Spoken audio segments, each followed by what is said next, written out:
আপোনাৰ চেহেৰাটো জুবিন কেতিয়াও নহয়, আপোনাৰ আদৰ্শ কেতিয়াও জুবিন নহয়। আপুনি মানুহৰ মাজত মানুহক বিভাজন কৰিবলৈ প্ৰতিটো মুহূৰ্তত চেষ্টা কৰি থাকে। ক'ত জুবিন হ'বলৈ আহিছে? লাজ নাই। এনেকুৱা কথা কেতিয়াও নকব, এইবিলাক ধৃষ্টতা আচলতে। অসমৰ ৰাইজৰ আন্দোলনটো বোলে নিগেটিভ আন্দোলন আৰু বিজেপিয়ে কৰিব পজিটিভ আন্দোলন। জয়ন্ত মল্ল বৰুৱা, হিমন্ত বিশ্ব শৰ্মা, দিলীপ শইকীয়া, সেই মানুহবিলাকে নিজকে জুবিন বুলি ক'লে মানুহে পাগল বুলি ক'ব। আপোনালোকক লাজ নালাগে? আপোনালোকৰ প্ৰতিটো মুহূৰ্তত হিন্দু মুছলমান জাত পাত সেইবিলাকত ব্যস্ত থকা মানুহটোৱে ঘপককে জুবিন হৈ যাব। জুবিনদাৰ মৃত্যুৰ পাছত তেওঁ আচলতে গোটেই সমাজখনক একত্ৰিত কৰিলে।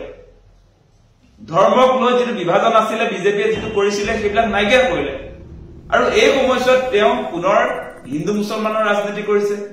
কেতিয়াবা চেনি ফ্ৰীকে দিম, আলু ফ্ৰীকে দিম, মিঠাতেল ফ্ৰীকে দিম। কেতিয়াবা তেওঁ বিহু লাগিছে আপোনাৰ এই ঝুমুৰ নৃত্যৰ যিবিলাকে অংশগ্ৰহণ কৰিছিলে, কোনে কোনে বিয়া হলি সেই কথাই সুধিছিলে, মোবাইল কাক কাক লাগিব। পূজাৰ মণ্ডপে মণ্ডপে গৈ চেলফি উঠিছিলে যে মহিলা যুৱতীবিলাকৰ লগত।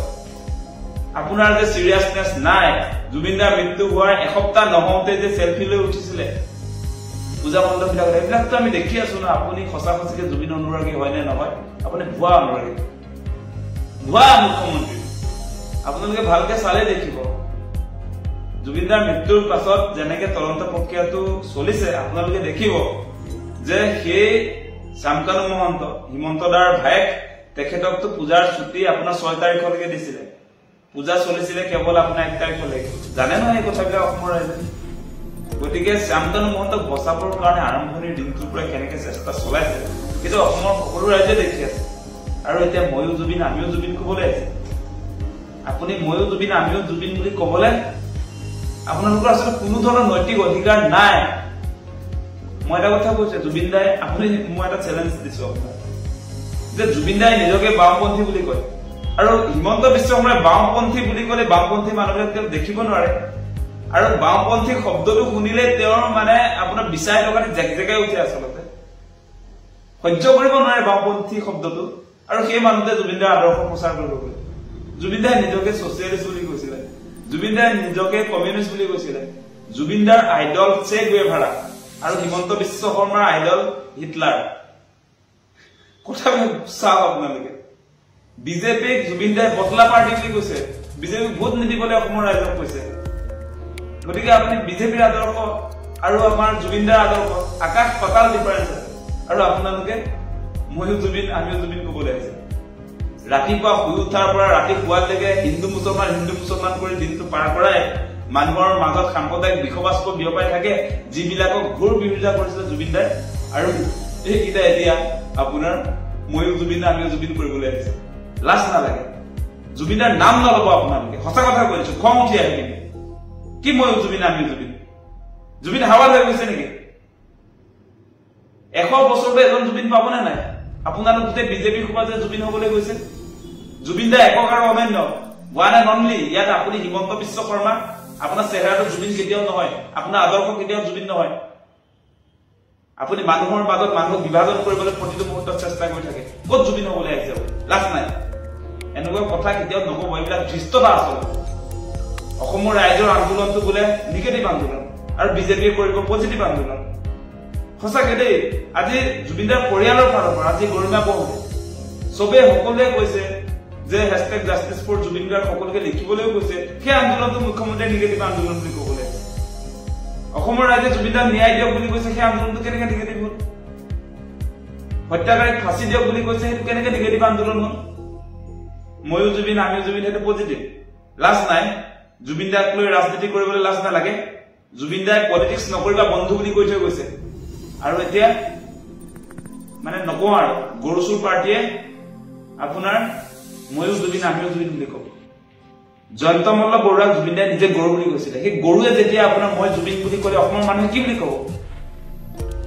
মানে কি হৈছে আচলতে আপোনালোকৰ? কি হৈছে সেই কথাটো আমি বুজি পোৱা নাই। কোনো চিৰিয়াছনেছ নাই, কোনো চিৰিয়াছনেছ নাই।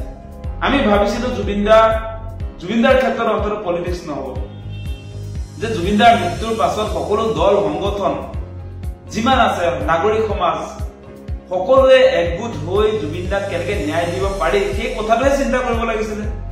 এতিয়া ভাগ কৰাৰ কামত ব্যস্ত। মানে কিয় এক হ'ব পৰা নাই? জুবিনদাই সমাজখনক একত্ৰিত কৰিছে।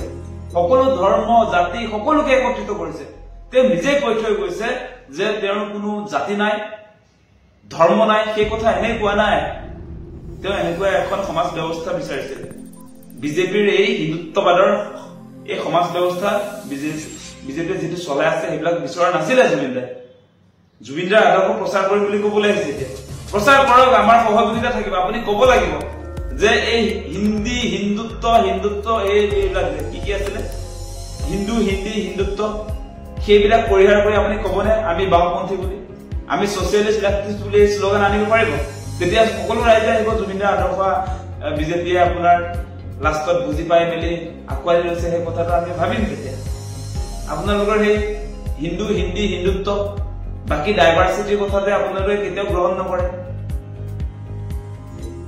এনেকুৱা নাটক নকৰিব সঁচাই কৈছো একদম মাথা গৰম হৈ আছে আপোনালোকে এনেকুৱা ফটোৱা কথা কৈ জুবিনদাৰ ক্ষেত্ৰত পলিটিক্স কৰিবলৈ যে আহিছে এটো দুৰ্ভাগ্যজনক কথা আৰু আপোনালোকে আসলতে এই মুহূৰ্তত অসমৰ যে জাতীয় শত্ৰু হয় এই বিজেপি পাৰ্টিটো এই হিমন্ত বিশ্ব শৰ্মা যে অসমৰ জাতীয় শত্ৰু নিজে নিজক আমি পৰিচয় দিছে জুবিনদাৰ ৰাইজক একত্ৰিত কৰাৰ কথা কয় হিমন্ত বিশ্ব শৰ্মাৰ বিভাজনৰ কথা জুবিনদাই সমাজবাদী বুলি কয় হিমন্ত বিশ্ব শৰ্মাই হিন্দুত্ববাদী বুলি কয় নিজকে গতিকে ডিফাৰেন্সটো আকাশ পাতাল জুবিনদাই কয় কা আমি নামানো হিমন্ত বিশ্ব শৰ্মাই কা লাগিবই জুবিনদাক চ্যালেঞ্জ কৰি খানাপাৰাত 1 লাখ মানুহৰ সমাৱেশ পতা মানুহটো কোন জুবিন অনুৰাগী তেনেকুৱা নেকি কেনেকুৱা ভুৱা জুবিন অনুৰাগী আপোনাৰ এই লতাশিল খেলপথাৰত কাৰ বিৰোধিতা কৰি জুবিনদাই যিটো আহ্বান জনাইছিলে সকলোকে ওলাই আহিবৰ কাৰণে তাৰ বিৰুদ্ধে হিমন্ত বিশ্ব শৰ্মাই কেনেকুৱা নকবলৈ কথা বলে খানাপাৰা ফিল্ডত দেখিলে নাই আপোনালোকে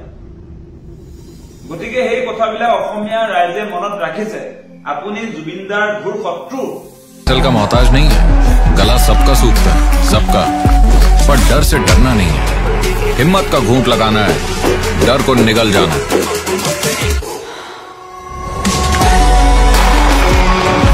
छोटा घूंट बड़ा घूंट डजंट मैटर ब्रो तू बस हिम्मत का घूंट लगा और डर को निगल जा और दुनिया को दिखा तू किस मिट्टी का बना हुआ है माउंटेन ड्यू डर के आगे जीत है चलता रहे तेरा मेरा मीलों का याराना तू चले तो करोड़ों दिलों में करके घर स्प्लेंडर तय कर रहा है याराना मीलों का हीरो स्प्लेंडर याराना